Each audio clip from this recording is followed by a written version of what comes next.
I reached out to Adelia. We're meeting for coffee tomorrow. And if I'm being honest with the fam here that's watching, be honest. I probably took at least one bottle a day for almost a year.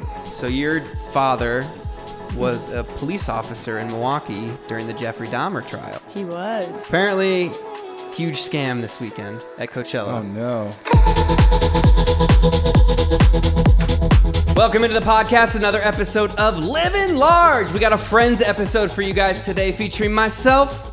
What's up, it's Iggy. And Kristen. Christina Farina. If you guys are familiar with the vlogs, that's what I call her, but she gets frustrated because her real name's Kristen. But it rhymes, so it makes sense. Christina It just Farina's flows. more It makes fun. people remember your name better. Yeah. Coming off a hot week, guys. I went down to Coachella, and it completely changed my life. I ran into you there. For like 6 minutes. You were with your ex.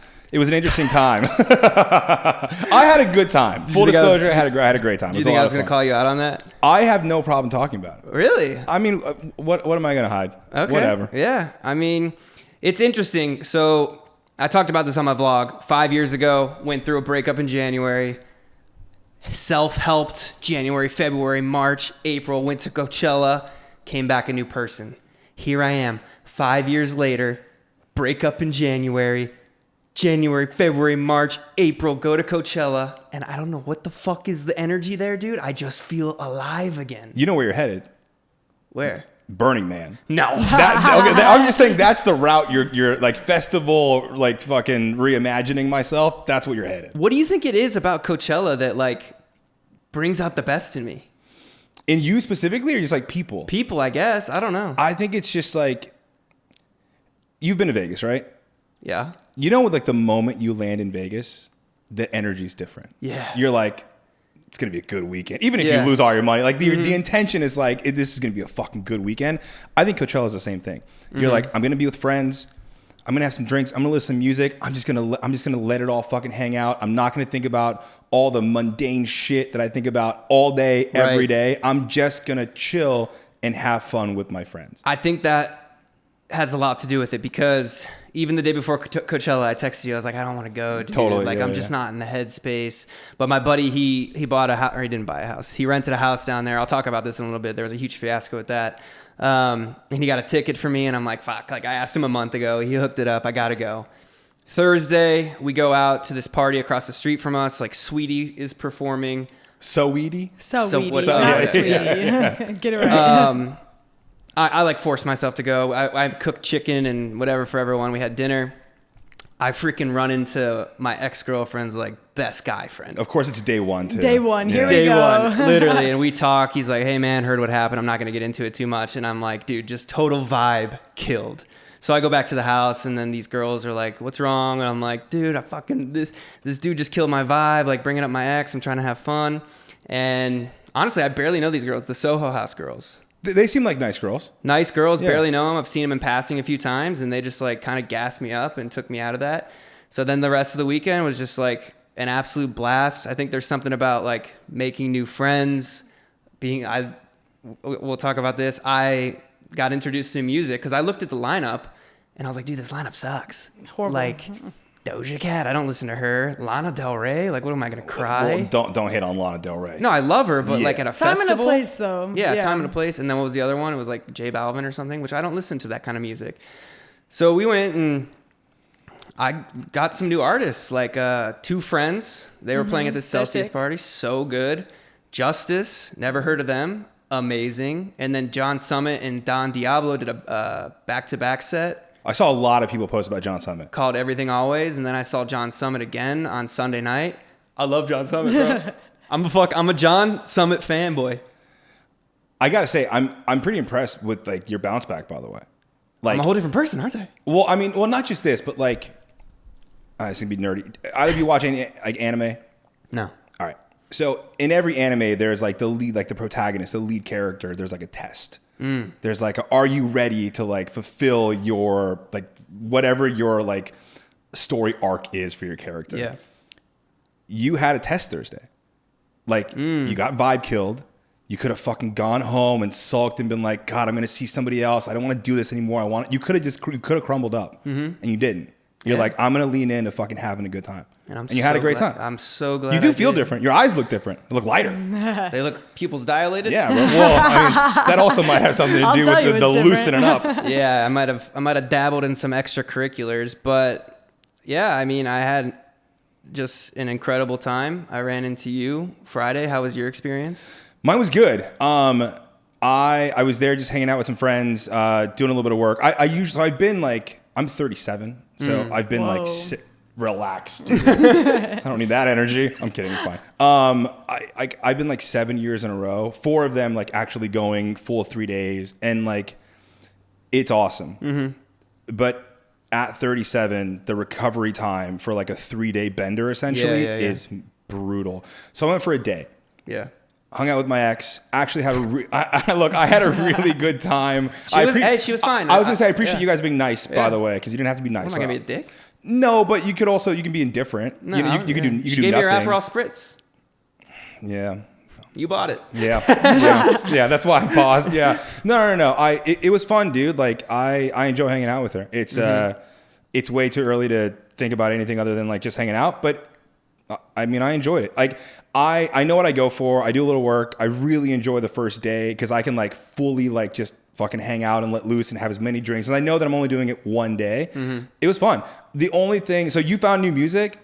I found music that I don't like. Who? British rap is fucking terrible. Well, Central C's good. I like that guy. Sure. Yeah. Well, I don't know who I saw. Yeah. Okay, but you know like one song. And Yeah. it was a fucking Sprinter bop. or whatever, yeah. Whatever. Yeah.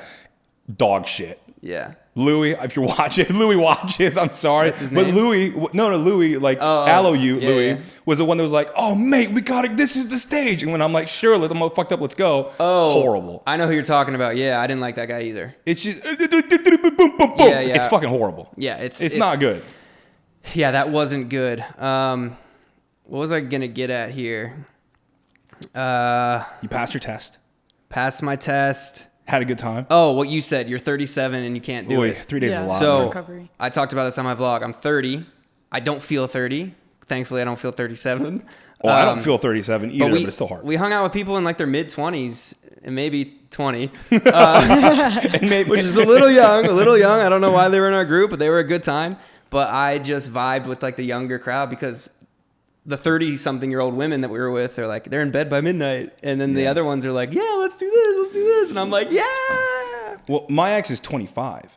Yeah. And I have like the most fun hanging out with her. So I don't know. I don't know what that is about like old, maybe because like guys just age slower. I mean, like, I don't know. I are you actually, childish? I wanted to talk about this. I think I figured out the reason why older men date younger women. I think women, and in this isn't like science, but this is my theory. Women have a biological clock, right? As they approach 30, they're like, oh, babies, family, settle down. I think men were born to reproduce, right? We don't necessarily start to feel old, right? As a man gets older, doesn't he really enter his prime, right? Well, I think it's like you start to become like more confident in yourself. You're Yeah. making a little more money. Yeah. And I think like physically, maybe not true for all men, but like physically, like if you look at like celebrities, of course, but like guys get better with age generally, Yeah. right? Late 30s, early 40s, they're like mature. They still look young enough to hang out with the early 20-year-olds, and they still have the energy to do it. Well, which that's is why I cool. think they do, because the younger people want to do things. Yeah. And the 30-year-olds have been there, done that. The 25-year-olds, exciting. This is new for them. They're like, oh, I've never been to Coachella. I've never been here. So you get to share like a new experience with them and like the excitement about it. I think that's God, why. I wonder what that is about guys. Because like I find myself even still with like my ex that I hang out with, like I like to be the, maybe it's like we're planting our flag where it's like, you're going to like, when you do this thing again, like, you'll think about me, but I like doing things like first things with her. Oh, I even love now. first experiences. Yeah. That's like the best part of a relationship. Does that ruin stuff for girls? Like if you go do it again with another guy? Yeah, it's not the same, and I don't want to repeat it. The first time's always the best doing something. And I Right. feel like, especially if it's someone you're close with, like if you share a special memory there, it's kind of like But Yeah, I went to Europe with an ex, and she was like talking about like, oh, I've been to there. Like she's been there, done that. And I'm like, well, this is my first time. Like, you don't need to keep bringing up your past experiences. Yeah, I will say if I you agree. don't hold on to like it being all about the past experiences, but I do like showing people if there's like some place I love or that I've made great memories there. I love bringing someone there for the first time. Like, oh, you gotta see it, you know? Mm-hmm. What are your experiences with festivals? Because you missed out on Coachella. You moved to Atlanta. Yeah, so didn't go to Coachella this year. Almost made it happen. Wow. I'm living in Atlanta currently. I moved there about 5 months ago.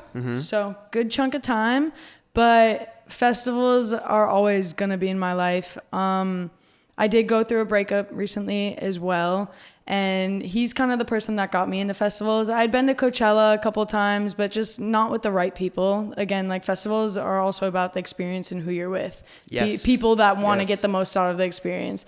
And I never really had that, but through my ex and his friends, he was in the music industry. He made EDM, he produced, he DJ'd. So we were going to festivals like nonstop, multiple per month. Festival season, we were going to shows, but I hated EDM at first. I was like, what is this garbage disposal music? Like, this is trash. How do people listen to this? And I'd make fun of it, and then I just tolerated it because it was my boyfriend. And slowly over time, I just became to love it. Yeah. I think the music is incredible, and seeing how he produced and what goes into EDM is more than what a normal person hears. So understanding the music has been really cool. Festivals are an amazing experience to connect with people. I think that's what sold me with EDM. Coachella Festival, I think, is great, but you get it's a mixing pot. You get some rap people, you get some pop people, then you have EDM people. But when it's an EDM festival, the EDM community has plur, peace, love, unity, respect. People just treat each other with kindness, and they're there to have a good time and make an experience with a group. So I think it's the community, the culture, the music. I love it. Wait, sorry. The EDM community has a slogan? Have you never heard of plur? I don't listen to EDM. Oh, okay. So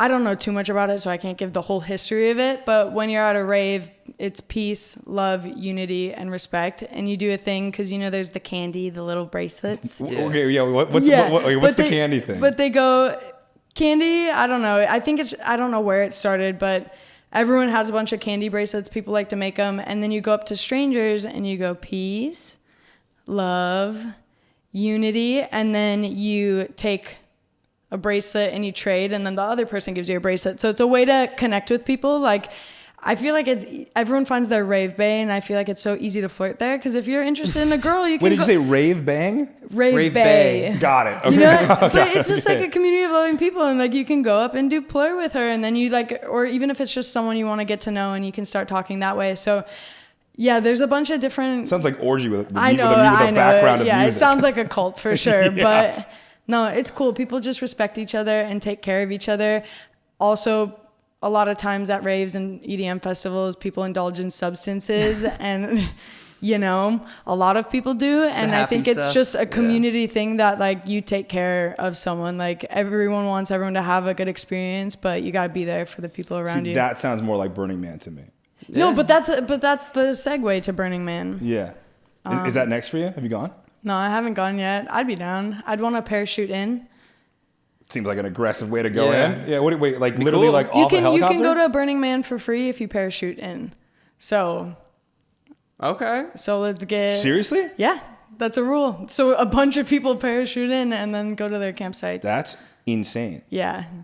It's funny. I mean, that's not funny, but you say like the group is so important, and I think that's why I had such a good time. But it almost got off to a bad start. So I guess they rented the house through this guy. I'm not going to mention his name, but apparently huge scam this weekend at Coachella. Oh no. So they paid this guy, I think, $75,000 for the weekend. Oh. We get to the house.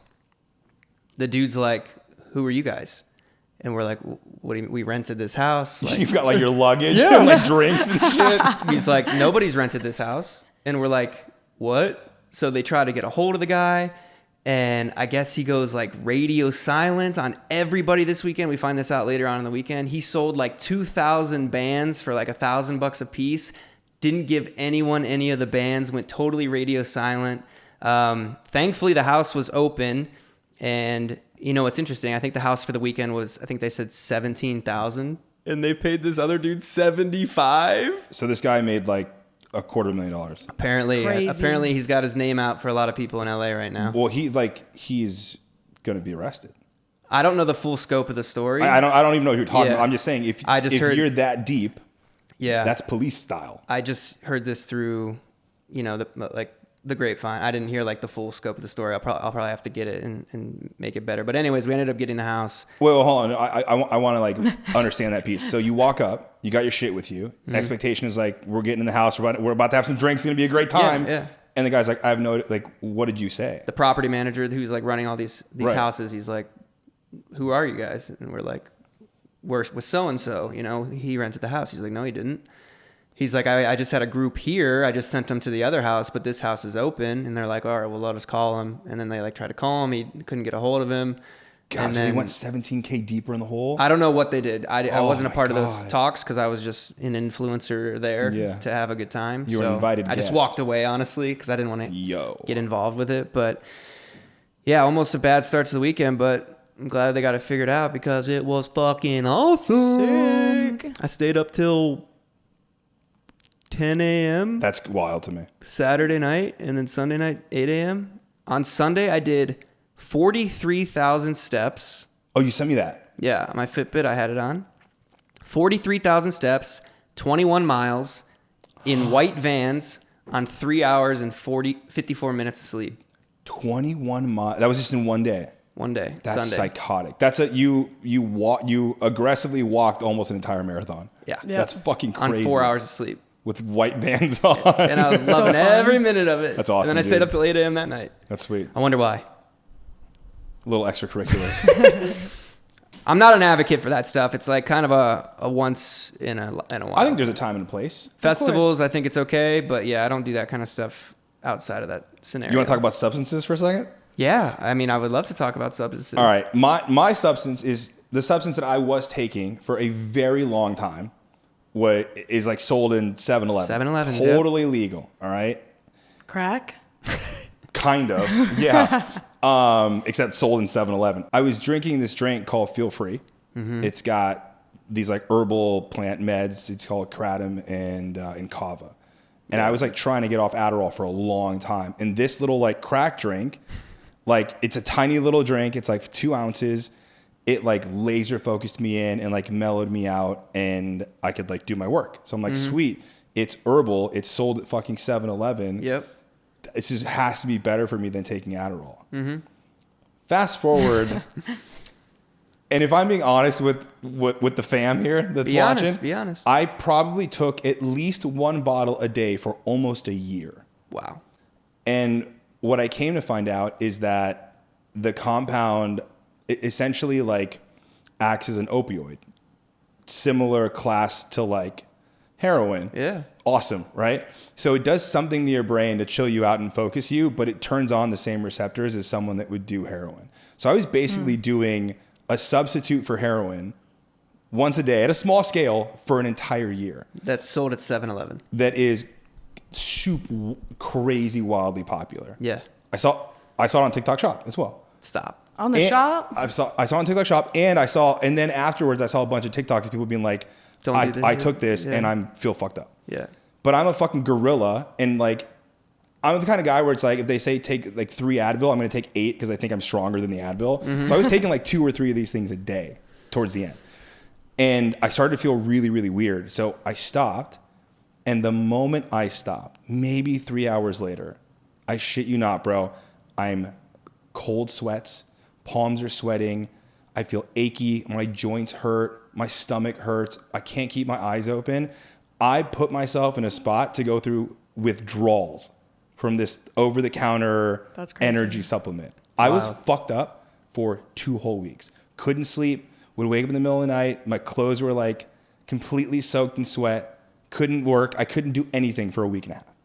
Have you ever gone through anything like that before? Never in my entire life. I've had like ACL surgery where I had like codeine or like whatever those like the super strong painkillers are, and nothing, because it was like like how I felt, it was like so gradual. It was like, oh man, I feel like pretty good on these. It wasn't this like big impact. So I just kept taking them. So if anybody's fucking with kava and kratom, chill out, because it'll fuck you up. Was there ever a moment with the withdrawals that you were like, fuck it, I'm just, you wanted to do it again? Or were you like, embarrassingly, this is so bad? like, so I told myself like I'm stopping on a Friday because I knew I was going to like not feel good. So I wanted to stop on a Tuesday, and then I felt the symptoms hit me so fucking hard, and I had a full day of work. So I was like, okay, I guess I'll just take them until Friday, knowing that like I'm not gonna be able to work over the weekend. So like I could just be like in the house and feel kind of fucked up. So I stopped taking it on Tuesday, and I'm like, I have to have one. Like I have to get through my week. So you took one? That. Yeah. You caved?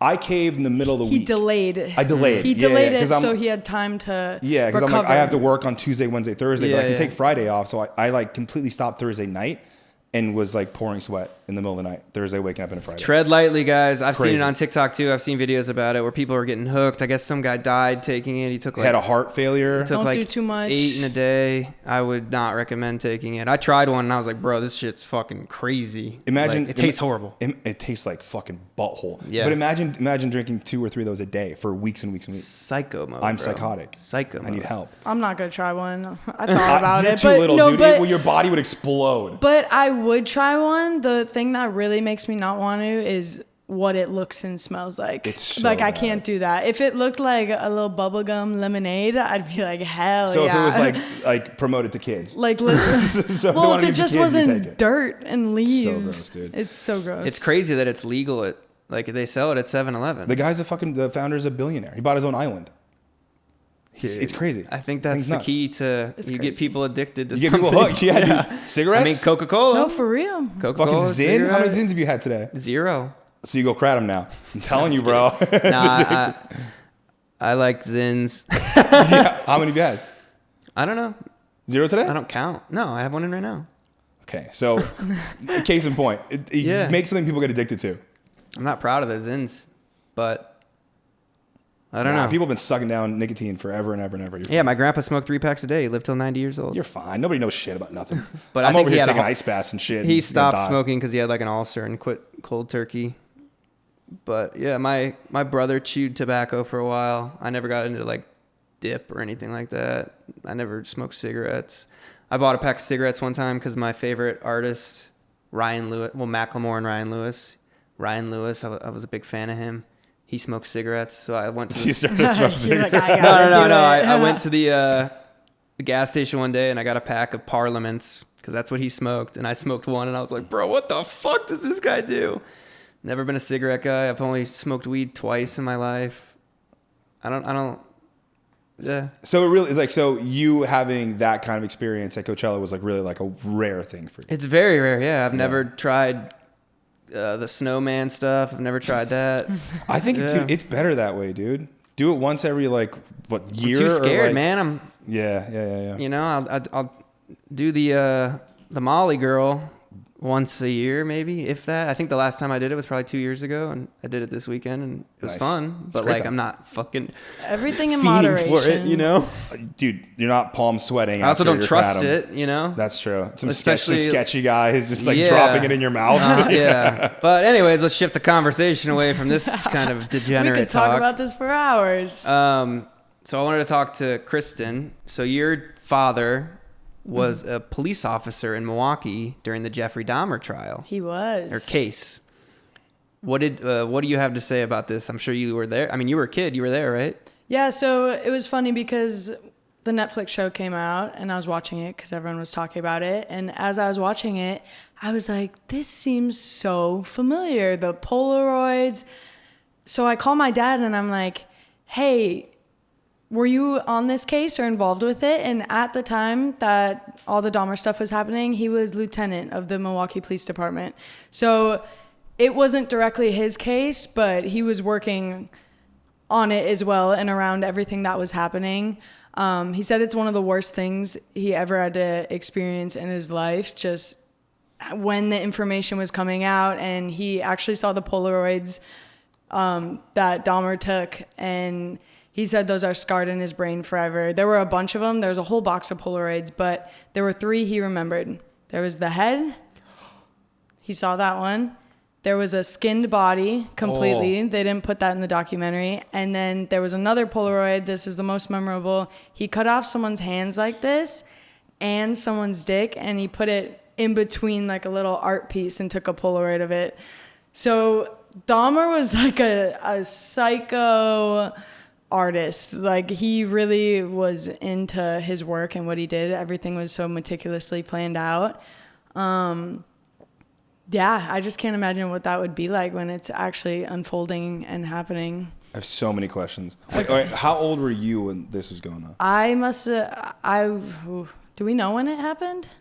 I can look it up. I was like elementary school for sure. I thought it was late 90s. Let me look it up. I was pretty young. Jeffrey Dahmer. Let's look this up. It was early 90s because he died in 94. Oh, you weren't even born Okay, yet. so maybe I got my story wrong, and my dad would tell us stories all the time, like police stories, and I just remember like that bedtime stories. Yeah, kind of. So messed up. That's where I get my dark humor from. But yeah, he said he felt really bad for the 2 officers that were in charge of that case. So I guess when they walked in, they saw the Polaroids, but they thought it could have been like photo magic or something. They didn't really believe them. They didn't have Photoshop in 1991. I know. I don't know. It could have been Pretend. effects or pretend. But like, it was so fucked up that people were like, this isn't real. Yeah, but the one officer saw the Polaroids and they're like, whatever. And they start talking to him. And then as the officer's like looking at the Polaroids more, they realize it's in the same room. Oh, yeah. And then they're like, oh, wait. And so the one guy's questioning him and the other guy's still investigating, looking around. And that's when he opened up the freezer and saw the head. But I guess he was trying to call out to the other officer, like, hey, we got to get this guy right now.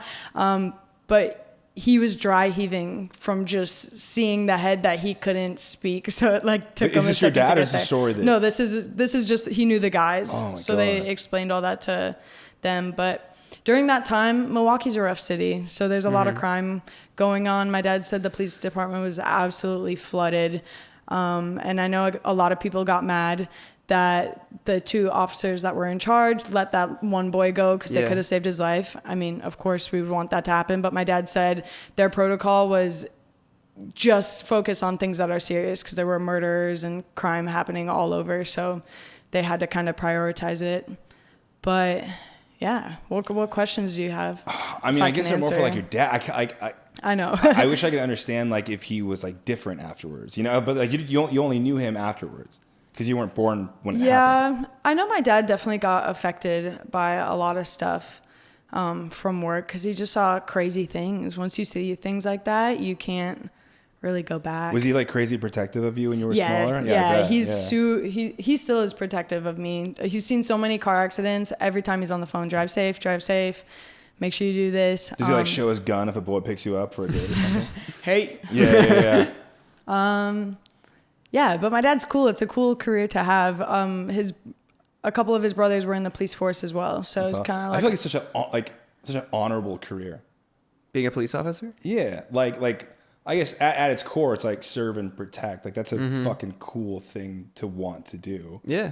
I have no such desire. Yeah, no, it's scary as fuck out there, dude. Dahmer actually started his little antics near my home in Ohio. Oh. He grew up in Bath, Ohio. I drove past his house when I went back just to see what it was like. Just for funsies? Well, yeah. I mean, I wanted to see because it was right after that documentary aired, and I was like, I want to go see where like he lived, and like I think they like that street. I think it's where it like kind of started in Ohio, and then he moved to Milwaukee. Did it feel creepy? No, they just had like a no trespassing sign out front. Like they didn't want people. Someone was pulling out of the driveway. No Imagine living there. How could you live in a serial killer's home? I don't think I could. I don't think they can sell that legal. Can they? They can sell it. You just have to make the buyers aware. Fuck that. I would never in a million years. But I will say this. I don't know if it's because I kind of was connected to it with the fact that he lived like 20 minutes away from where I grew up. But I was obsessed with the Dahmer show. And I've binge watched that whole thing in like a day, and I was posting on Facebook at the time. Like I was doing memes because I was in this like performance bonus program, and I posted the crime scene, not the crime scene photos, but like, actually I did post the crime scene photos and I posted Dahmer's mugshot. And because I posted Dahmer's mugshot, I got banned on Facebook for a year. No Whoa. way. A year, That's bro. crazy. Aren't there like Why would they political ban radicalist that? groups? Sorry, go ahead. Yeah. No, you because go. I went against the policy for dangerous individuals and organizations. Stop. They left all the photos up. They left the Polaroids up. I posted the Polaroids. I posted crime scene photos. Not like the gory shit, and then they took the mugshot down. They said that was too far. That's absurd. And I had a really good income on Facebook, and it just fucked my Facebook. There has to be worse shit on Facebook. Yeah, there's terrible shit on That's Facebook. what I'm saying. Yeah, there's like these insane political psycho groups that just rant and rave around. There's fucking flat earthers on Facebook all the time too. Yeah. They can say whatever the fuck they want. But let's stay on you, Kristen. Yeah. Let's talk about your dance career. Yeah. What got you into dance? My older sister, she was in dance. And I started it when I was about 5, I think. Started in little tap, ballet, jazz classes. And yeah, my sister dropped out of dance. She lost interest with it, but I kept going with it ever since I was 5 all the way until my career now. It's like the one thing in my life that I've really loved. But I grew up like a technical kid, small town, and then I moved to LA right when I was 18, right when I graduated high school, and just pursued the dream. And that was, 8 years ago now? Mm-hmm. So 8 years in the professional dance industry, I think is one of the coolest careers that you can have. It's like the closest thing you can get, because I love music, which is one of the reasons why I dance. And I love performing, but I'm not a singer or anything, right? I'm not going to be a Beyonce, but when you're a dancer on stage with an artist like that, you feel like it's all about you, you know, and that energy is just crazy. I love performing, and I get to travel with work, which is amazing. I get to work with celebrities. I've gotten a lot of opportunities that I never thought were even possible. So yeah, I like dancing. Who are some celebrities you've danced for? I've danced for J-Lo. So I was on this TV show called World of Dance, season 3 on NBC, and the judges for that was J-Lo, Neo, and Derek Huff. And after doing that show, I was in like a girl group for it. I got asked by J-Lo's team to start dancing with her. So I've done some music videos, some live performances. That's been super sick. I think my biggest live performance was for 50,000 people. Wow. Which is cool. That's awesome. Yeah, so I've done J-Lo. I worked on a project with Chris Brown one time. That was like a bucket list person to meet. He's such a sick dancer. And that was for one of his music videos. I helped do some choreography with my friend that was choreographing with it. And so me and him got to teach Chris and the girl that was being featured in it. You taught Chris? Yeah, it That's was sick. it was so sick. So we got to teach him the choreography and just hang in the studio with him all day. I really appreciated working with him because he really got the chance to know everybody. Some artists, when you walk in, you know, they do their own thing, but he was like, hey, what's up? What's your name? Where are you from? He was asking questions, which is sick. J-Lo's also really cool with her dancers. She learns the names and she'll talk to us and stuff. So I think it's cool to kind of break that barrier, because sometimes dancers get treated like shit. I worked on a Cardi B video one time, and maybe it was just an off day, but she was not treating people well. That was rough. I was like, Really? oh my God, yeah. She was like yelling at the makeup person and don't look at me, and Like to the dancers? yeah, dancers, people on the sides. It was pretty crazy. She wouldn't let you look at them? Yeah, don't look at me. It's psychotic. I don't know. As she's like shooting a music video. Yeah. Yeah. So I thought Elaborate more on this Cardi B stuff. This is great for TikTok clip. that's all I have from it. It's just like something that I noticed, but some Did celebrities. she yell at you specifically? No. I was doing my job, you know? Just doing the robot 30 feet away. Yeah. One of the coolest jobs that I did was I traveled to Abu Dhabi and Dubai with LMFAO. Oh, that's the sick. Party Rock That guys. is sick. Yeah, How long ago was this? That was it was before COVID. I would say like 2019. Like they were still kind of popping then, 2019. right? Yeah, it was just Red Foo. So it's 2 guys, and then later in their career, it was just Red Food that kind of carried it on. But it was such a sick job because it was a New Year's show. The main show that we were doing was a New Year's show for the American military base out there. So we got to stay on base the whole time and do a bunch of tours. Like I signed a bomb and we were in the jets. It was sick. They were showing us like crazy technology that they had. Like, was your dad happy? Yeah, my dad was that's my girl, you know? That's awesome. So that was cool, and it was such a fun show because the military, like, they don't get a party that much. So each of them got 2 drink tickets, and they were getting crazy.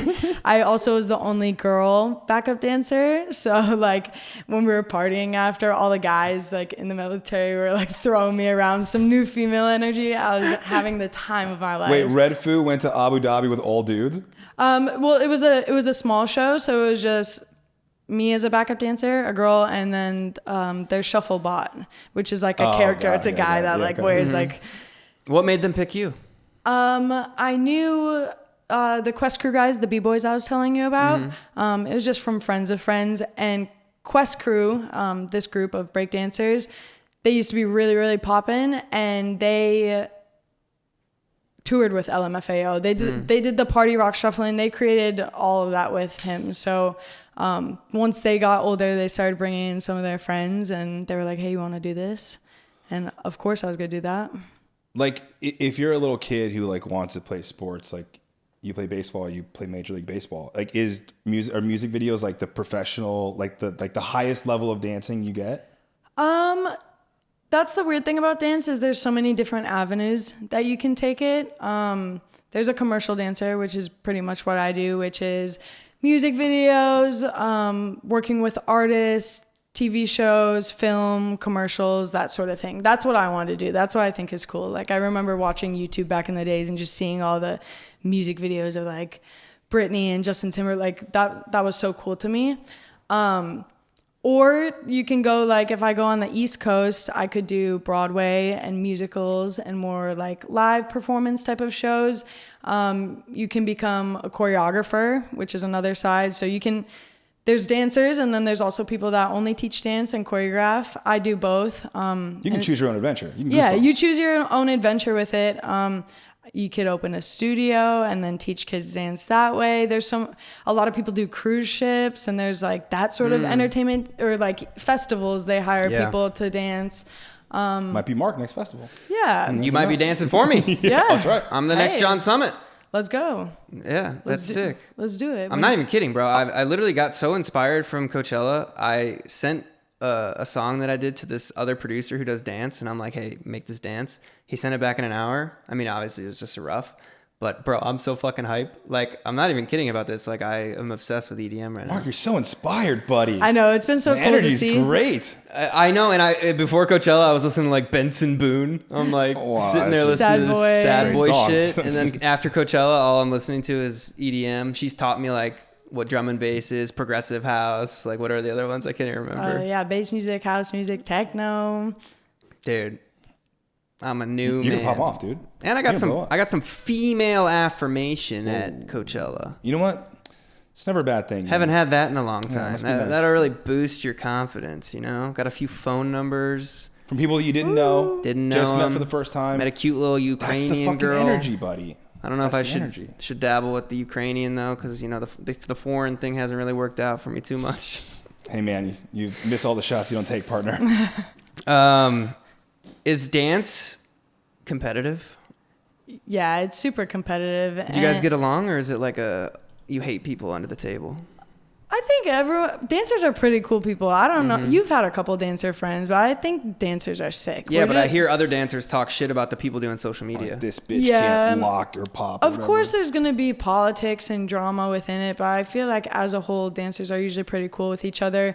And you come to an understanding that, like, when we go to auditions and stuff, it's really not about who's the best dancer. It's just what they're looking for. When I flew talk about you just went on an audition for Olivia Rodrigo. Yeah, so I flew out here for an Olivia Rodrigo audition because they were looking for like contemporary dancers, which is like what I grew up specializing in. So I knew I could kill it with that, and like I matched the height, and I was like, and she's younger, I look young, so I was like, this could be perfect.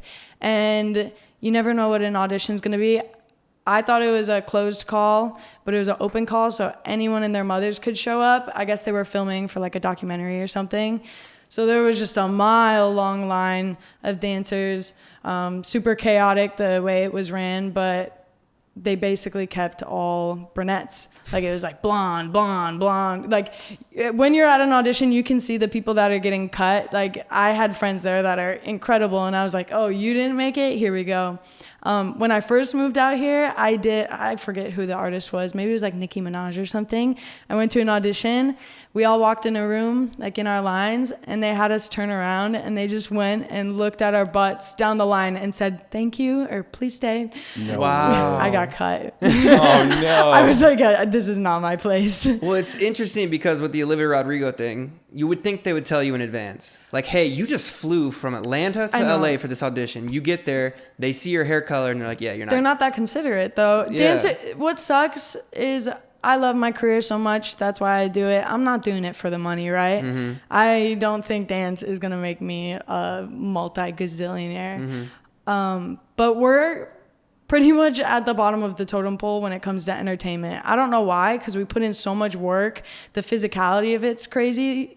Like, we get paid less than, like, if we're all working on a movie, the dancers are going to be at the bottom of the pay. Like, the gaff tape guy is going to get paid more than us. Really? Yeah. How much would you make, say you perform Coachella and you're a backup dancer? How much do you think you make for that night? It depends. So there's we do have a system that keeps dancers protected. Kind of like SAG? Yeah. So there's SAG, and then there's a company called Dancers Alliance that just makes sure that rates are fair for dancers. So I think, I could look it up, but I don't know. It's like we get it's like $700 a day for rehearsals for 12 hours. So you get that for how many rehearsals? $700 a day for 12 hours? You're busting your ass? Yep. For rehearsals, that's like the standard. That seems And then like a lot to me. I think shows are like 1,200 now. If you're busy, I feel like you can make a good living. Yeah, but it's competitive. Coachella's once a year. You know what I mean? What if someone goes on tour, though? I was going to say, you got to go on. Tour's the move, right? Tours are nice. Yeah. Tours are a move. And there's rules with that, too. Like, you make, I think, like $1,700 a week. But that's still not, like, going to change your life. You know what I mean? And you're spending that money along the way on tour. Yeah. But... So, like, where's the bag for dancing, if anywhere? That's a thing. There really isn't. Like, if you get a Black Swan movie and you're, like, in the... she was a lead of that film, though. But if you're a stunt double, I guess, for dancing? I'm trying to think, because it's ironic that, like, some of the lowest paying jobs I've had were some of the biggest gigs. Because sometimes they're like, oh, people are just going to want to do it. You know what I mean?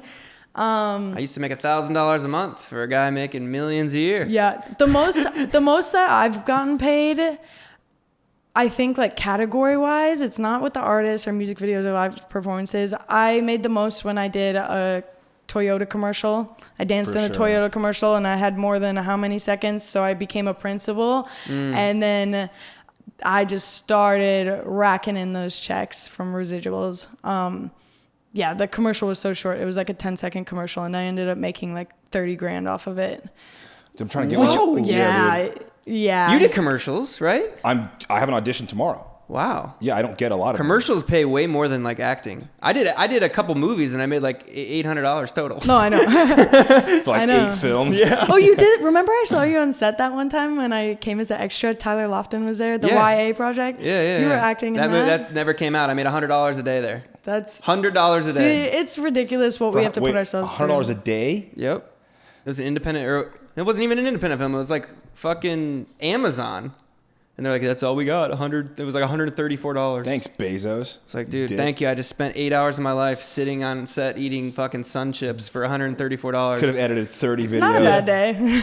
I even asked. My call time was like 11 a.m. and I'm sitting there at 11 to 1. I'm like, it's so backed up. I'm like, dude, I'm a daily vlogger. Like, I can't just sit here all day. Can I leave? And you just text me when you need me? He's like, yeah, go ahead. Dude, I'm so sad. All right, so you had a commercial that did really well. Yeah.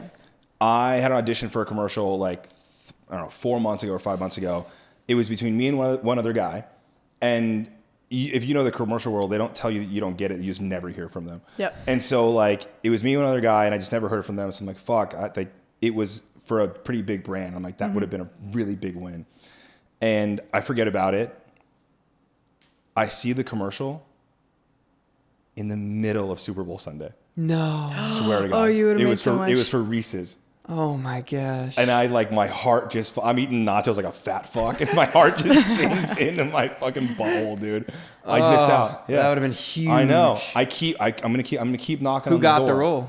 Some other fucking brown guy. Yeah. Some fucking loser. No. I mean, okay, but the role would have been perfect. You know me pretty well. I'm a little bit of a psycho.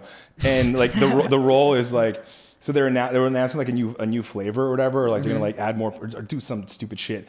And so I would have had to just yell super loudly and then smash my head into a drywall. Got any men in your life now? You've been single for a while. No, man. You looking, or are you trying to stay single? I think trying to stay single. I'm not looking. If someone comes up, maybe, but I feel like I have higher expectations now. You know, it has to be the right person. No red flags. I want someone that's stable and someone that like has their shit together and is really cool. Then maybe. How many times have you been in love? Ooh, hard question. I would say 3. The first one, I don't know if it's like the first love. You think it's love, but it's not, but it's still love. Yeah. Honestly, any person that I've like been with for a minute, like I do love them. I'm a very loving person, which makes it hard to lose people too, but yeah. That's a very sweet answer. It was. I feel like we talk about relationships quite a bit. Like, what's your one big takeaway from this past one?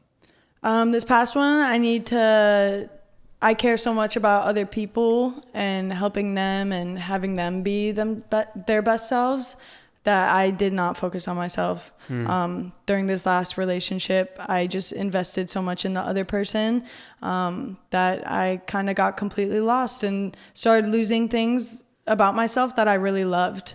Yeah.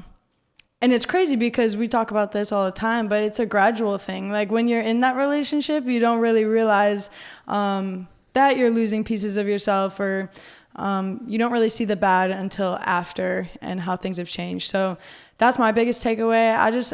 Especially being 26 right now, this is my prime. I want to focus on myself. There's so many things I want to do with my career. So many places I want to go. And I just want that freedom right now to be able to do that before I build with someone. Yeah, I think that's why I like that I've filmed my life, because I was watching some old videos of myself and I'm like, dude, I used to be the happiest dude, having the best time, hanging out with people, like leaving the house, doing fun stuff. What happened to that guy? And it's like what you said, like when you're in a relationship and you're like losing yourself, you don't even see it. And then like I look back on my videos and I'm like, oh my God, dude, like I really lost myself in my relationship, and like was so obsessed with like fixing the problems in it that I was just like lost sight of who I was. Yeah. It sucks. I don't think, granted, met some females at Coachella. I don't think I'm ready. I got to stay solo for a while. What were your feelings after meeting some of these ladies at Coachella? No, it was just fun. It was good to meet them, and it was a good experience, and we all had a really, really good time. I didn't do anything with it. I didn't hook up with anyone, but It's it just was exciting. Yeah, it was. I was going to say, was there just excitement? How long were you and your ex together? How many years? Almost 2 years. So that's a long Year and a time. half, And I've been yeah. feeling the same because mine was 3 years. It is exciting when like someone's flirting with you. You know what I mean? It's like you get those butterfly feelings again that when you're in a relationship with someone, it can get kind of stale and you lose that. That's why girls cheat. I get what you're talking about though. It was probably fun at Coachella. Yeah, and I obviously hadn't had it, and I hadn't been open to it for a while because I was so focused on like I need to heal. Like I am not in any mental capacity to talk to anyone. But it's good to be around female energy. It's good to get affirmations, but I think it's also important to know where you're at. Like don't just jump to it. I think that's a huge red flag. You're just avoiding your problem. Yeah, exactly. Yeah. And that's what I'm 2 for 2 in like my healing of relationships. I think I'm going to take more time, but like, I think it took me, my first relationship I ended 5 years ago, and I was, met this one it was 5 years ago, 2019, 22 I met her. So I took 3 years of alone time just to like, work on myself. Damn, dude. I can't imagine being in a relationship right now. You have to, though, because otherwise you're going to take your unhealed shit and just take it to the next relationship. Like, that's why I'm working through my stuff. I'm like, let's dive in. Let's get this over with so I can go back to living my life. Because it is a big switch when you're with someone for that long. Of course you love them and there's going to be feelings and it's going to be really hard. But if you take the time to work on yourself, it's going to accelerate that process so you don't have to do it further down the line. And I'm just getting my energy back. Imagine now giving that to someone else. Yeah. Like I need to give all my energy into my content and my health, like my mental health. And Damn, I'm proud of you guys, man. I'm serious, bro. I haven't felt that excitement in like a really long time. From me? No, like Or you? Are you excited well, right both, but like you mentioned, and you too, it's like that excitement of like flirting with someone or like at least being open to having those conversations. I've been closed off I haven't felt that shit in such a long time. Yeah. It's just been nothing. You got to open yourself up to it. I think I'm naturally a flirty guy in general, and I think I've always described it as this. I'm the same with men and women. Me too. It's just seen as flirting when it's with a woman. Mm-hmm. So I like when I'm in a relationship, I obviously I'm like very standoffish to women, but like I don't know, it feels good to like be me again and like like I'm fucking making jokes to everyone, and it's like only seen as flirting when it's to the woman because you're making them laugh. Damn. And I'm like, that's all I got going for me, making people laugh. I can make videos, I can make you laugh. Yeah, I can make videos, make you laugh. That's it. What? I said that's it. Yeah, I don't know. But for the viewers at home, going back to what I was saying about my old videos, I think during the time post breakup 5 years ago, who was I hanging out with? I was hanging out with like George a lot, obviously, and Adelia. I reached out to Adelia. We're meeting for coffee tomorrow.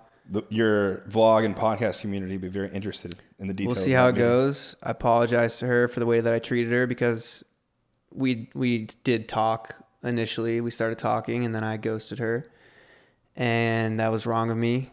That was kind of around the same time I'm at right now, 5 years ago, where I was 4 months healed, met her, and I just got like scared that someone liked me, so I wrongfully ghosted her. And then I ran into her at Dan Bilzerian's, I think,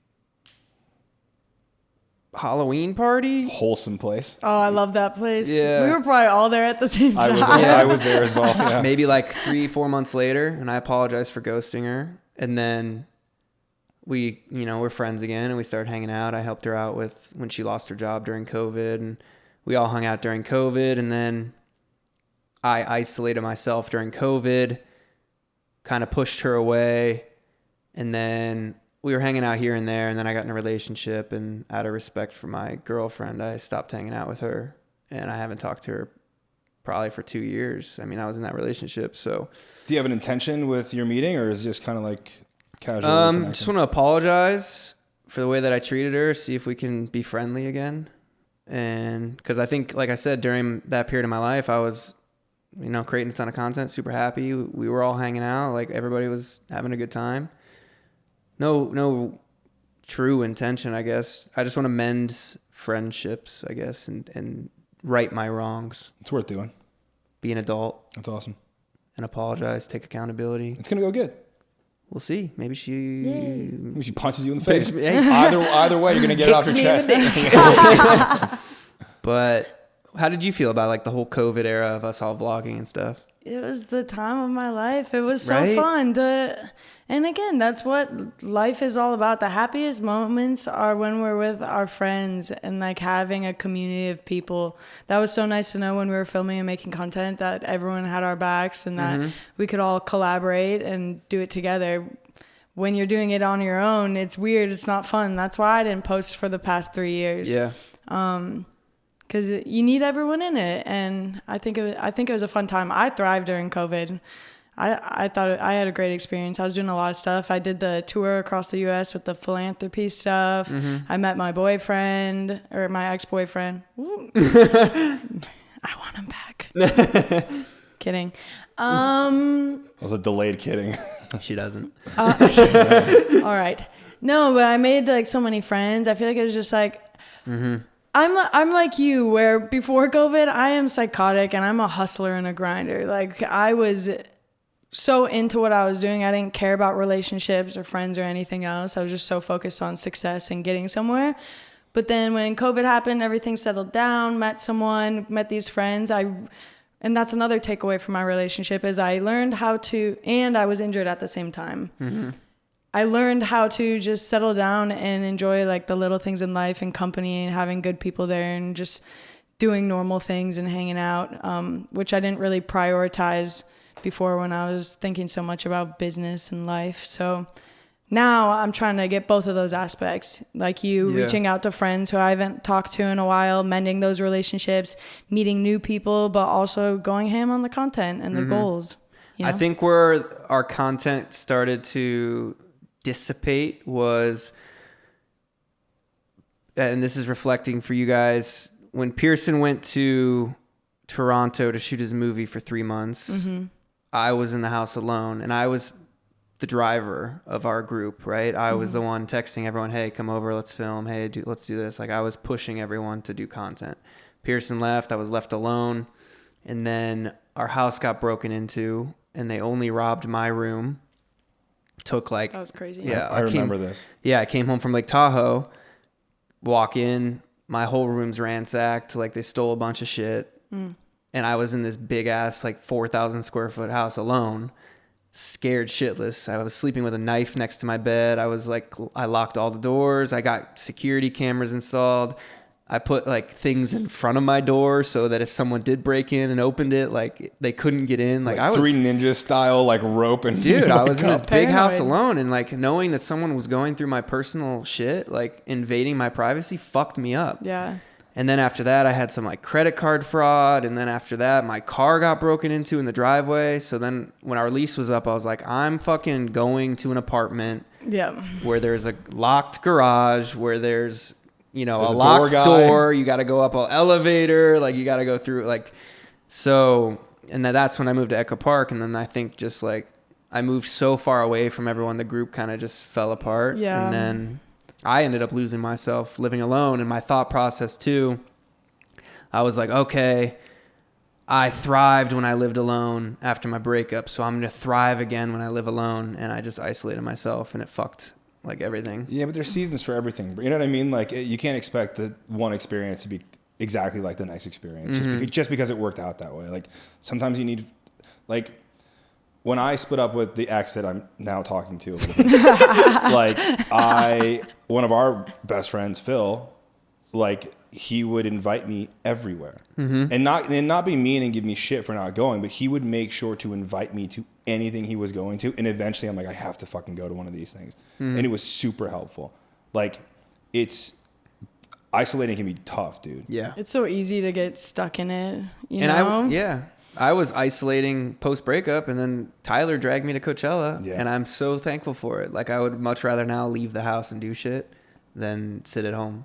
I'm going to say I love you, Tyler, really quick because he's a fucking beast. Yeah, love you, Tyler. Appreciate you. You're an absolute psycho. If you guys, I'm going to give his company a shout out. If you guys want to buy art for your house, London Gray, I'll put it in the description down below. But you guys got anything else to add? I think that's a pretty good conversation. I'm super grateful that you're doing well, dude. I'm not kidding. Like there is a different energy about you over the last couple of days, dude. So I'm super happy for you. And then Farina, you're kicking ass, dude. Congrats. Heck yeah. Yeah, you're awesome. I think it helped both of us mutually. For the audience, I flew out here. I've been here for a week with Mark, just staying here. But we both, our breakups happened around the same time. We both were kind of isolated. You know, I had to move. He was here alone. But just like being together and like creating content and linking up with friends, mixed with your Coachella experience, mixed with my energy of coming back out here, that's why you need people, right? The momentum picks up. And yeah, I'm just super grateful to have you guys in my life. I'm so glad that you came out, and it was honestly perfect timing. You pushed me to create content. Like you were here for me, you were filming with me. And also I'm really proud of Kristen because she downloaded Premiere and she's going to learn how to edit. Hopefully. It's going to take her a while, but she's been sitting out here when I was editing, listening to tutorials for like 5 hours straight. So go subscribe to Kristen. She's going to start posting again, right? Yeah, I think so. She's going to start doing some vlogs and ATL. I know, just by myself. Don't judge. If you need content, just FaceTime me. We'll get something. Or if okay. you need me to do a bit, I'll film it and send it to you. Okay. This is how we can collab while you're there. Okay, perfect. I'm also available for FaceTime calls or just text Iggy, whatever I'm you need. flying Call you out him first anytime. class. Let's go, buddy. But yeah, guys, thank you for watching. It was really great to have Kristen here. Hopefully I can get the whole group back together soon. And we'll see you next time.